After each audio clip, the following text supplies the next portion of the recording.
नजर सब पर।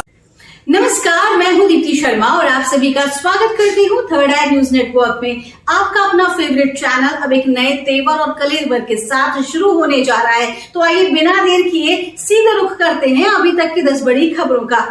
आगामी लोकसभा चुनाव को लेकर सभी राजनीतिक दल चुनाव प्रचार के काम में जुटे हुए हैं। केंद्र में सत्ताधारी भाजपा भी अपने स्टार प्रचारकों के साथ जनता से संवाद कर रही है। इसी के तहत गुरुवार को प्रधानमंत्री नरेंद्र मोदी ने उत्तराखंड के ऋषिकेश में विजय संकल्प रैली को संबोधित किया। उन्होंने कहा कि कल मैं भारत के दक्षिणी छोर पर समुद्र के किनारे बसे तमिलनाडु में था। आज मैं हिमालय की गोद में बाबा केदार और बद्री विशाल के चरणों में हूँ।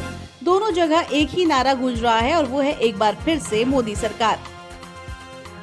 रक्षा मंत्री राजनाथ सिंह ने कहा कि अगर पड़ोसी देश को लगता है कि वो अकेले ऐसा नहीं कर सकता तो भारत आतंकवाद से निपटने में पाकिस्तान की मदद करने को तैयार है।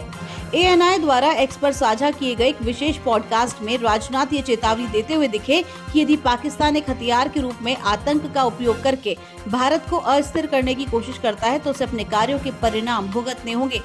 रक्षा मंत्री ने कहा कि पाकिस्तान को अपनी धरती से पैदा होने वाले आतंक पर लगाम लगानी चाहिए और जरूरत पड़ने पर भारत अपना समर्थन देने के लिए तैयार है। सिंह ने यह भी कहा कि पाकिस्तान के कब्जे वाला कश्मीर भारत का हिस्सा था, है और रहेगा। अमेरिकी इलेक्ट्रिक कार निर्माता टेस्ला के मुख्य कार्यकारी अधिकारी एलन मस्क ने बुधवार को अपनी आगामी भारत यात्रा की पुष्टि की। मस्क ने एक्स पर एक पोस्ट में कहा कि भारत में प्रधानमंत्री मोदी से मुलाकात के लिए उत्सुक हूं। इससे पहले सूत्रों ने कहा कि मस्क के 22 अप्रैल के सप्ताह में भारत आने की उम्मीद है। सूत्रों ने कहा कि वो अपनी यात्रा के दौरान देश में कंपनी की निवेश योजनाओं की घोषणा कर सकते हैं। सुरक्षा बलों ने कश्मीर के पुलवामा में एक आतंकी को ढेर करने के साथ ही दावा किया है कि आतंकी लोकसभा चुनावों में खलल डाल सकते हैं।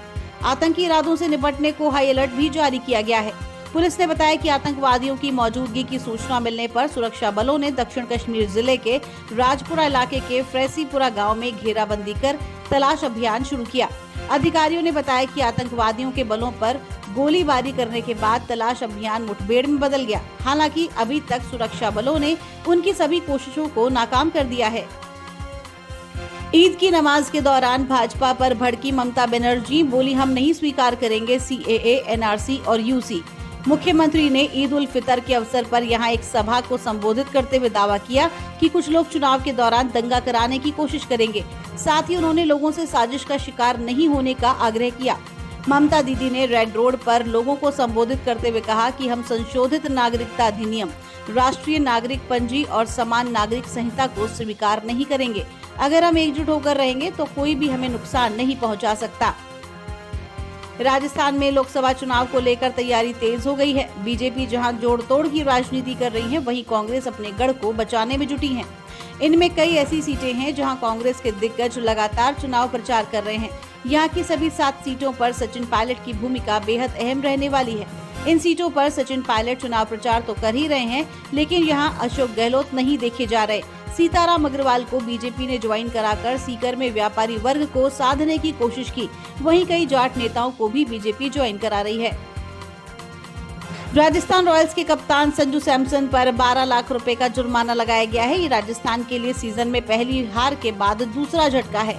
सैमसन पर यह जुर्माना बुधवार को जयपुर में गुजरात टाइटंस के खिलाफ खेले गए मुकाबले के बाद लगाया गया और संजू को स्लो ओवर रेट का दोषी पाया गया है। हरियाणा में एक बड़ा हादसा हुआ है। महेंद्रगढ़ जिले में करीब 40 स्कूली बच्चों को लेकर जा रही बस पलट गई। दिल दहला देने वाले हादसे में 6 बच्चों की मौत हो गई, वहीं 15 से अधिक घायल हो गए हैं। आपको बता दें कि ईद उल फितर की छुट्टी घोषित होने के बावजूद स्कूल खुला हुआ था।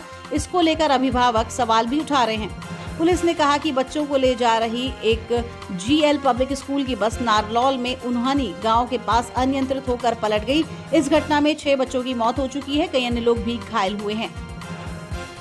समर वेकेशन से पहले रेलवे का तोहफा, मुंबई से MP UP के इन शहरों के लिए चलेगी स्पेशल ट्रेनें। इंडियन रेलवे द्वारा यात्रियों की अतिरिक्त भीड़ को कम करने के लिए समर स्पेशल ट्रेनें चलाई जा रही हैं। हाल ही में मुंबई से बनारस, दानापुर, प्रयागराज और गोरखपुर के बीच समर स्पेशल ट्रेन का शेड्यूल जारी किया गया है। ये सभी ट्रेनें मध्य प्रदेश के खंडवा, इटारसी, पीपरिया, जबलपुर, कटनी, मेहर और सतना स्टेशनों से होकर गुजरेंगी। देवरिया में 2 लड़कियों पर एसिड अटैक, एक का चेहरा और दूसरे की बांह झुलसी। देवरिया जिले में गुरुवार की सुबह साइकिल से जा रही 2 युवतियों पर अज्ञात बाइक सवारों ने एसिड फेंक दिया। इस घटना में एक युवती का चेहरा और दूसरी की बांह झुलस गई। दोनों का एक प्राइवेट अस्पताल में इलाज चल रहा है। सूचना मिलते ही एसपी संकल्प शर्मा मौके पर पहुंचे। 2 संदिग्धों को हिरासत में लेकर पुलिस मामले की छानबीन कर रही है। बताया जा रहा है कि हादसे की शिकार एक युवती के साथ कुछ दिन पूर्व भी छीना झपटी की घटना हुई थी। तो ये थी अभी तक की 10 बड़ी खबरें। देश विदेश की ताजा तरीन खबरों के लिए जुड़े रहिए थर्ड आई न्यूज नेटवर्क के साथ। नजर सब पर।